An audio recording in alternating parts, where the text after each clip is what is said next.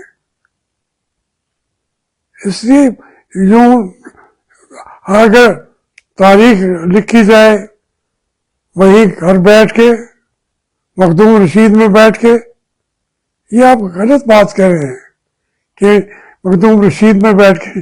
وہی ہمارے ساتھ تو پھر کابینہ کے اندر صاحبزادہ یعقوب بھی تھا، وہ وہاں سے کیا سیوا دے کے آ گیا تھا.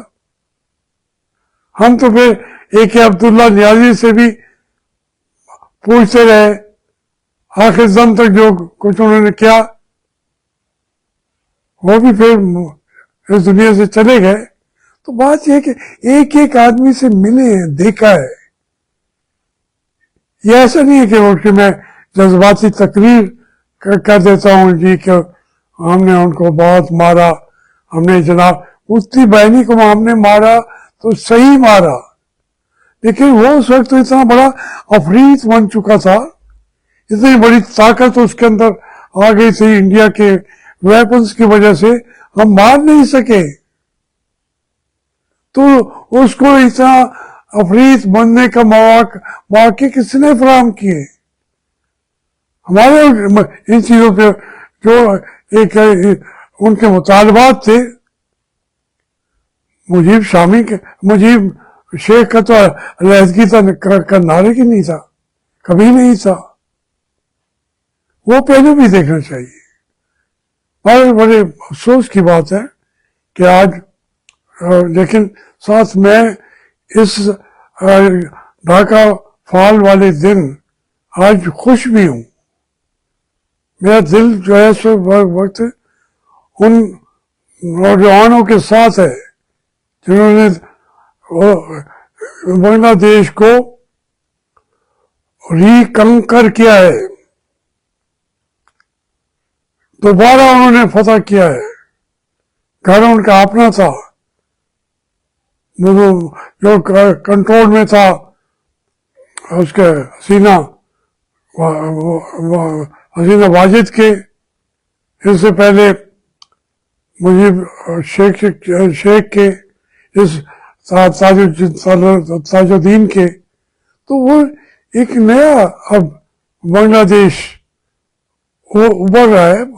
میں خوش ہوں، اللہ تعالیٰ ان کی یہ آزادی مبارک ہو. دوسری طرف جو میں آج سے مختصر بات اگر سے کروں گا، بہت لمبی بات ہو جائے گی. یہ اے پی ایس ڈی جو ہے وہ 16 دسمبر کو ہوا تھا. اب وہ آپ اندازہ کریں کہ ہمارے اپنے بچے تھے، ہمارے نہیں، فوجیوں کا اسکول تھا، فوجیوں کے بچے تھے. ہمارے جنرل اس کا تحفظ بھی نہیں کر سکے. ہماری فوج نے وہاں جو حملہ کرایا احسان نے، تو وہ انہوں نے ہمارے بچے مار دیے. اس کا ہم بندوبست نہیں کر سکے تھے. پھر کیس سے احسان اللہ کو وہاں سے ہم نے یہاں پناہ دی، وہ واپس آ گیا، سیکورٹی فراہم ہم نے کی اور اسے وعدہ کیا کہ تمہیں نہیں ماریں گے. پھر وہ رہا، وہ قید میں نہیں رہا، پریس کانفرنس کرتا تھا، پشاور میں پھرتا رہتا تھا. پھر مسئلہ پیدا ہو گیا کہ لوگوں نے کہا یار ہمارے بچوں کو مارنے والا ہماری سیکورٹی فورسز کے پاس ہے، اس پر مقدمہ کیوں نہیں چلاتے؟ یہ اسے وعدہ کر چکے تھے کہ آپ پر مقدمہ نہیں چلائیں گے. تو پھر انہوں نے یہ سوچا گیا، جرنیل کہہ رہے ہیں، میں نہیں کہہ رہا، کہ انہوں نے کہا کہ اس کو کسی طریقے سے ہم افغانستان بھیج دیں. وہ چلا گیا. اندازہ کریں ہمارے بچوں کو مارا، آیا ہمارا مہمان رہا، واپس بھی ہم نے بھیج دیا، پھر کئی سال 2 سال کے بعد وہ قتل ہو گیا اپنوں کے ہاتھ سے۔ ہمارے فوج تو کہتی ہے کہ ہم نے اس سے بدلہ لے لیا، ہم نے مارا۔ یہ کیفیت ہی ہے۔ اب وہاں آج تک وہ بیچاری مظاہرے کرتی رہتی ہیں، اے بی این ایس کی بچوں کی مائیں، وہ کہتی ہیں اس کی انویسٹیگیشن تو کراؤ، کیسے ایک اتنا محدود قلعے کے اندر وہاں پہ لوگ گائے اور مارا۔ کہانیاں تو ہیں۔ ایک بیچاری جو استاد تھی خاتون، اس نے بچوں پہ اپنی جان دے دی اور بچوں کو پھر آخر دم تک گولیوں کے سامنے کھڑی ہو گئی۔ یہ کہانیاں ہیں، لوگ کو بھولے نہیں ہیں۔ ابھی تک اے بی این ایس کا کوئی نکالا اپنے راستہ، کوئی انکوائری کی؟ اصل میں ہمارے جو یہ فوجی قیادت ہے انتہائی غیر ذمہ دار ہے، irresponsible ہے، ان کو پرواہ بھی نہیں ہوتی، کچھ کر لیا۔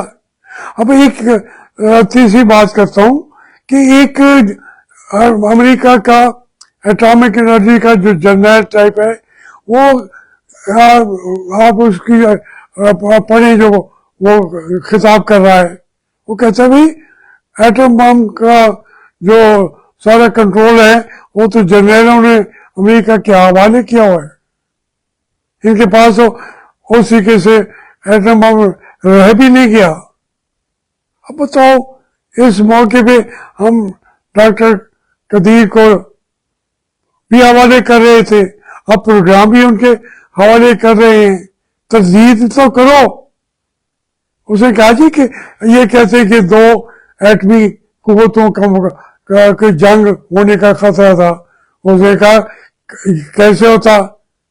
ایک کا پورا ایٹم بم کی کنٹرول چیزیں تو ہمارے پاس تھیں، امریکہ کے پاس، انہی ہمارے ججوں نے اس کو کنٹرول دے دیا ہے۔ باتیں کریں گے اور زیادہ کڑواہٹ پھیلے گی۔ میں خود بھی پریشان ہو جاتا ہوں کہ کیسا ملک ہے جس کے فوجی وہ جو بھی ہو کمانڈر ان چیف، اسے ہمیں پیچھا ہے، ہم سے ہماری جسم اور روح کو خریدنے کی کوشش کی ہے، ہم نہیں بکے تو پھر انہوں نے تمام لیڈرشپ کا سویلین کا قتل عام کیا ہے۔ مغربی پاکستان کی لیڈروں میں کون زندہ بچا ہے؟ اس لیے بس کچھ نہ ہی کہیں تو اچھا ہے۔ مہربانی۔